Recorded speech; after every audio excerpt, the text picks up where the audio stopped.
തങ്ങളുടെ രാജ്യത്തെ ജനങ്ങളെ ഉപദ്രവിച്ച ഇസ്രായേലിനെയും യുഎസിനെയും ഇറാൻ ഒരു കാരണവശാലും ഒരു കാലത്തും ഒരു തരത്തിലും വെറുതെ വിടില്ലെന്ന് നേരത്തെ തന്നെ ഇവിടെ സൂചിപ്പിച്ചിരുന്നു. അത്ര കനത്ത ആക്രമണമാണ് ഇറാനെ പിന്തുണയ്ക്കുന്ന ഹൂതികൾ ചെങ്കടലിൽ കഴിഞ്ഞ 1.5 വർഷമായി നടത്തിക്കൊണ്ടിരിക്കുന്നത്. ഇസ്രായേലിൻ്റെ ഈ ആക്രമണത്തിന് ശേഷം ഹൂതികൾ തങ്ങളുടെ നിലപാട് വീണ്ടും കടുപ്പിച്ചിരിക്കുന്നു ഇറാന് വേണ്ടി.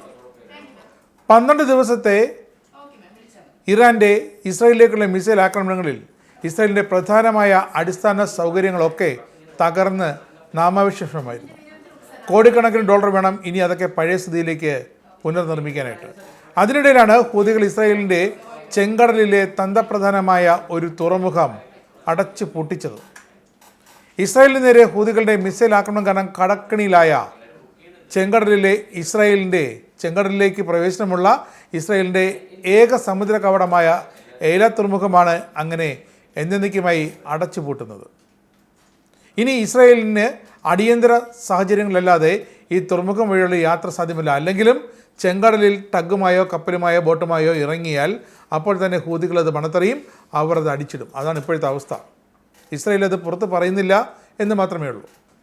ഒരു കാലത്ത് ഇസ്രായേലിലേക്കുള്ള വാഹന ഇറക്കുമതികൾക്കും തന്ത്രപരമായ സൈനിക പ്രവർത്തനങ്ങൾക്കും പിന്നീട് കഴിഞ്ഞ 1.5 വർഷം മുമ്പ് വരെ ഇസ്രായേലിലേക്കുള്ള വാണിജ്യ ചരക്ക് ഉൽപ്പന്നങ്ങൾ എത്തിയിരുന്നതും ഒക്കെ ഈ എയ്ലാത്ത് തുറമുഖത്തിലൂടെ ആയിരുന്നു. കൃത്യമായി ലക്ഷ്യം വെച്ച് ഹൂതികൾ ആ തുറമുഖം തന്നെ ഇതാ അടപ്പിച്ചിരിക്കുന്നു. അതാണ് നേരത്തെ ഒരു വീഡിയോയിൽ സൂചിപ്പിച്ചതുപോലെ പറയുന്നത് ഇസ്രായേലിൻ്റെ പതനം തുടങ്ങിക്കഴിഞ്ഞു. അങ്ങനെ ഇസ്രായേൽ കപ്പലുകളെ ചെങ്കടലിൽ പോലും ഇറങ്ങാൻ അനുവദിക്കാതെ ഹൂതികൾ തന്ത്രപ്രധാനമായ വിജയത്തിലേക്ക് അടുത്തുകൊണ്ടിരിക്കുകയാണ്. ഹൂതികൾ ചെങ്കടലിൽ ഇസ്രായേലിലേക്ക് വരുന്ന കപ്പലുകൾക്ക് ഉപരോധം കടുപ്പിക്കുകയും കഴിഞ്ഞ ആഴ്ച ഇസ്രായേലിലേക്ക് വന്ന 2 കപ്പലുകളെ മിസൈൽ ഉപയോഗിച്ച് തകർക്കുകയും ചെയ്തിരുന്നു. അതിനു മുമ്പ് തന്നെ ഹൂതികളുടെ ആക്രമണത്തിൽ എയ്ലാത്ത് തുറമുഖം വളരെ നഷ്ടത്തിലാണ് ഓടിക്കൊണ്ടിരുന്നത്. മുനിസിപ്പൽ നികുതി അടയ്ക്കാത്തതിൻ്റെ പേരിലാണ് ഏറ്റവും ഒടുവിലായി എയ്ലാത്ത് മുനിസിപ്പാലിറ്റി ഈ തുറമുഖത്തിൻ്റെ ബാങ്ക് അക്കൗണ്ടുകൾ ഏറ്റെടുത്തത്. ഇതേ തുടർന്ന് പ്രവർത്തനം എന്നേക്കുമായി നിർത്താനാണ് തുറമുഖത്തിൻ്റെ സ്വകാര്യ ഓപ്പറേറ്റർമാരായ നകാഷ് ബ്രദേഴ്സിൻ്റെ തീരുമാനം.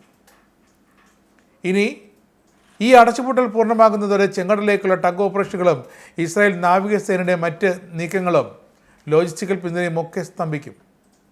പൊട്ടാഷ്യം കയറ്റുമതി ഇതടക്കം നിർത്തലാകുകയാണ്. ഹൂതികളുടെ ആക്രമണം ഭയന്ന് ഈ വർഷം വെറും 6 കപ്പലുകളാണ് എയ്ലാത്ത് തുറമുഖത്ത് അടുത്തത്. അതും ജീവൻ പണയം വെച്ചാണ് ആ കപ്പലുകൾ ചരക്കിറക്കാൻ ഇസ്രായേലിലേക്ക് എത്തിയത്. അതിനുശേഷമാണ് ഹൂതികൾ തങ്ങളുടെ നിലപാട് കടുപ്പിച്ചതും മിസൈൽ വർഷം കടുപ്പിച്ചതും. ഇസ്രായേലിലെ എയ്ലാത്ത് തുറമുഖത്തിൽ മാത്രമല്ല മറ്റ് പല കേന്ദ്രങ്ങളിലേക്കും ഹൂതികളുടെ മിസൈൽ ആക്രമണം ഇപ്പോഴും തുടരുകയാണ്. ബെൻ ഗുറിയോൺ വിമാനത്താവളത്തിനെതിരെ സുൽഫിക്കർ ബാലിസ്റ്റിക് മിസൈൽ ഉപയോഗിച്ചാണ് ഹൂതികൾ ആക്രമണം നടത്തിയത്. പല മിസൈലുകളും ഇസ്രായേലിൻ്റെ വ്യോമപ്രതിരോധ സംവിധാനങ്ങൾ തകർത്തെങ്കിലും 1-2 ലക്ഷ്യം കണ്ടതായാണ് ഇപ്പോൾ വരുന്ന റിപ്പോർട്ടുകൾ. എയ്ലാത്ത് തുറമുഖം, നഖാബ് സൈനിക കേന്ദ്രം ഇവയ്ക്ക് നേരെ ഡ്രോൺ ഉപയോഗിച്ചും ഹൂതികൾ ആക്രമണം നടത്തി. അൻസാറുള്ള സൈനിക വക്താവ് ബ്രിഗേഡിയർ ജനറൽ യഹ്യ സാറിയാണ് ഇക്കാര്യം അറിയിച്ചത്. 4 ഡ്രോണുകൾ ആക്രമണത്തിന് ഏറ്റവും പുതിയ ഉപയോഗിച്ചെന്നാണ് അൻസാറുള്ള അറിയിക്കുന്നത്. പലസ്തീൻ ജനതയോടുള്ള മാനുഷികവും മതപരവും ധാർമ്മികവുമായ ഉത്തരവാദിത്വം തങ്ങൾ നിറവേറ്റുകയാണെന്നാണ് അൻസാറുള്ള സൈനിക വക്താവ് പറഞ്ഞത്. ഇസ്രായേൽ ഗസയിലെ യുദ്ധം അവസാനിപ്പിക്കുകയും ഉപരോധം നീക്കുകയും ചെയ്യുന്നതുവരെ തങ്ങൾ ആക്രമണം ഇതേ രീതിയിൽ തുടരും, വേണ്ടി വന്നാൽ കടുപ്പിക്കുമെന്നും അവർ മുന്നറിയിപ്പ് നൽകിയിട്ടുണ്ട്.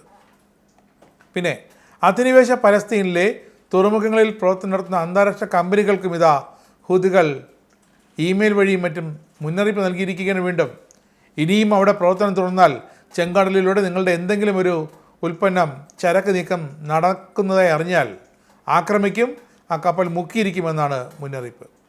ചെങ്കടലിലും അറബിക്കടലിലും ഇസ്രായേലി കപ്പലുകൾക്കുള്ള ഉപരോധം പിൻവലിച്ചിട്ടില്ല, അത് കടുത്ത രീതിയിൽ തുടരുമെന്നാണ് ഇപ്പോൾ ഹൂതികൾ അറിയിച്ചിരിക്കുന്നത്.